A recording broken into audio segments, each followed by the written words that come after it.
नमस्कार, रुहिका शर्मा चैनल में आप सभी का स्वागत है। आज की हमारी कहानी का नाम है आंखें, जिसके की लेखक हैं शहादत हसन मंटो। तो बिना समय गवाए चलिए कहानी शुरू करते हैं। उसके सारे जिस्म में मुझे उसकी आंखें बहुत पसंद थी। ये आंखें बिल्कुल ऐसी ही थी जैसी अंधेरी रात में मोटर कार की हेडलाइट्स, जिनको आदमी सबसे पहले देखता है। आप ये ना समझिएगा कि वो बहुत खूबसूरत थी, हरगिज नहीं।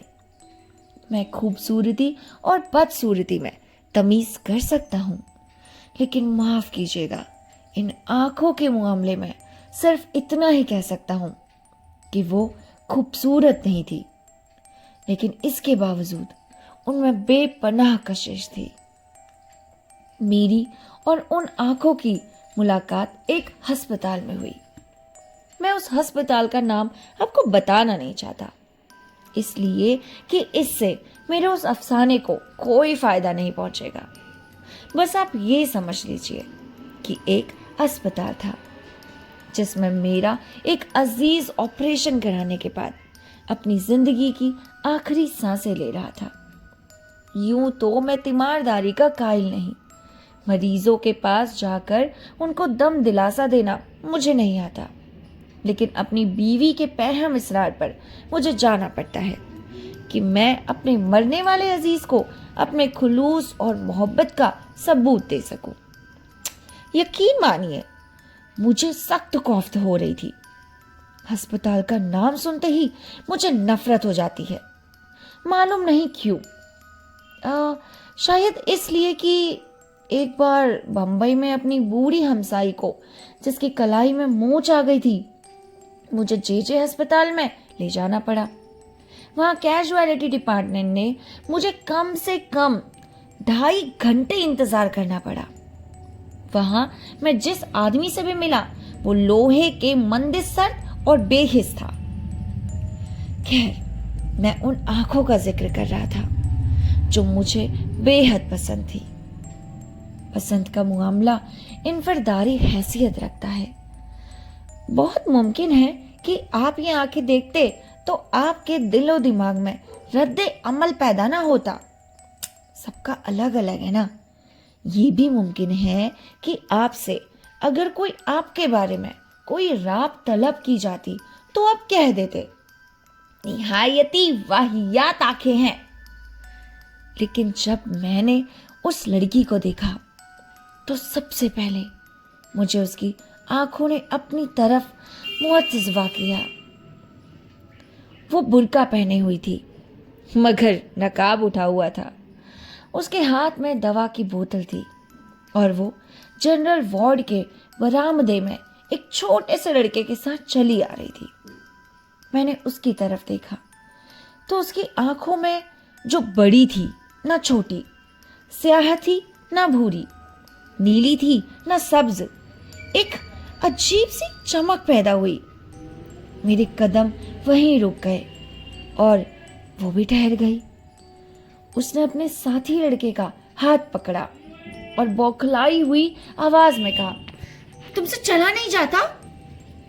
लड़के ने अपनी कलाई छुड़ाई और तेजी से कहा, चल तो रहा हूं, तू तो अंधी है, मैं थोड़े ना। मैंने ये सुना तो उस लड़की की आंखों की तरफ दोबारा देखा। उसके सारे वजूद में सिर्फ उसकी आंखें ही ली थी जो मुझे पसंद आई थी। मैं आगे बढ़ा और उसके पास पहुंचा। उसने मुझे पलके ना झपकने वाली आंखों से देखा और पूछा, एक्सरे कहाँ लिया जाता है? इत्तेफाक की बात है, उन दिनों एक्सरे डिपार्टमेंट में मेरा एक दोस्त काम कर रहा था। मैं उसी से मिलने आया था। मैंने उस लड़की से कहा, आओ, मैं तुम्हें वहां लिए चलता हूं, मैं भी उधर ही जा रहा हूं। लड़की ने अपनी साथी लड़के का हाथ पकड़ा और मेरे साथ चल पड़ी। मैंने डॉक्टर सादिक को पूछा तो मालूम हुआ वो एक्सरे लेने में मशरूफ है। दरवाजा बंद था और बाहर मरीजों की भीड़ लगी थी।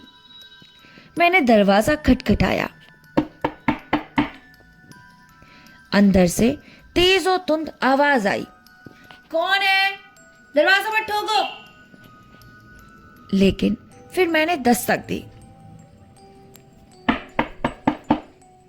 दरवाजा खुला और डॉक्टर सादिक मुझे गाली देते देते रह गया। अबे, ओह तुम हो? हाँ भाई, मैं तुमसे मिलने आया था। दफ्तर में गया तो मालूम हुआ तुम यहां हो। आ जाओ, अंदर आ जाओ। मैंने लड़की की तरफ देखा और उससे कहा, आओ, लेकिन लड़के को बाहर ही रहने दो। डॉक्टर सादिक ने मुझे हौले से पूछा, कौन है ये? मैंने जवाब दिया, मालूम नहीं कौन है, एक्सरे डिपार्टमेंट को पूछ रही थी। मैंने कहा चलो मैं लिए चलता हूं। डॉक्टर सादिक ने दरवाजा और ज्यादा खोल दिया। मैं और वो लड़की अंदर दाखिल हो गए। 4-5 मरीज थे। डॉक्टर सादिक ने जल्दी जल्दी उनकी स्क्रीनिंग की और उन्हें रुखसत किया। इसके बाद कमरे में हम सिर्फ 2 रह गए, मैं और वो लड़की। डॉक्टर सादिक ने मुझसे पूछा, क्या बीमारी है इन्हें? मैंने उस लड़की से पूछा, क्या बीमारी है तुम्हें? एक्सरे के लिए तुमसे किस डॉक्टर ने कहा था? अंधेरे कमरे में लड़की ने मेरी तरफ देखा और जवाब दिया, मुझे मालूम नहीं क्या बीमारी है। हमारे मोहल्ले में एक डॉक्टर है, उसने कहा था कि एक्सरे ले लो, तो मैं यहाँ। डॉक्टर सादिक ने उससे कहा कि मशीन की तरफ आ जाओ। वो आगे बढ़ी तो बड़े जोर के साथ उसे टकरा गई। डॉक्टर सादिक ने तेज लहजे में कहा, क्या तुम्हें सुझाई नहीं दिखता नहीं क्या? अंधी हो?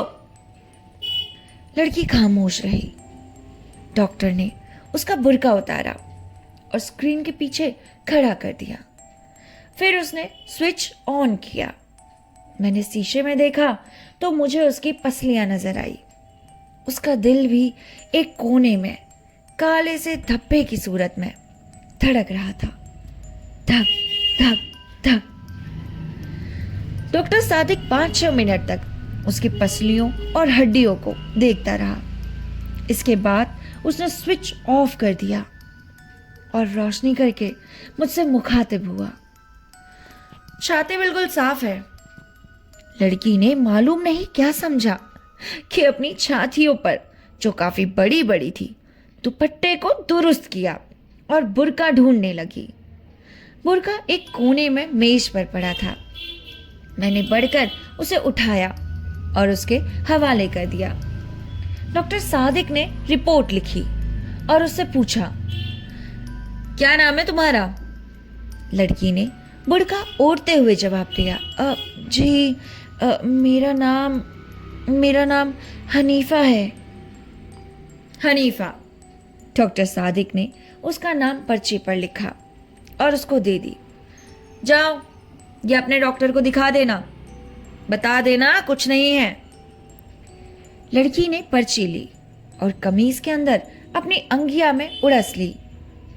जब वो बाहर निकली तो मैं गैर इरादी तौर पर उसके पीछे पीछे था, लेकिन मुझे इसका पूरी तरह एहसास था कि डॉक्टर सादिक ने मुझे शक की नजरों से देखा था।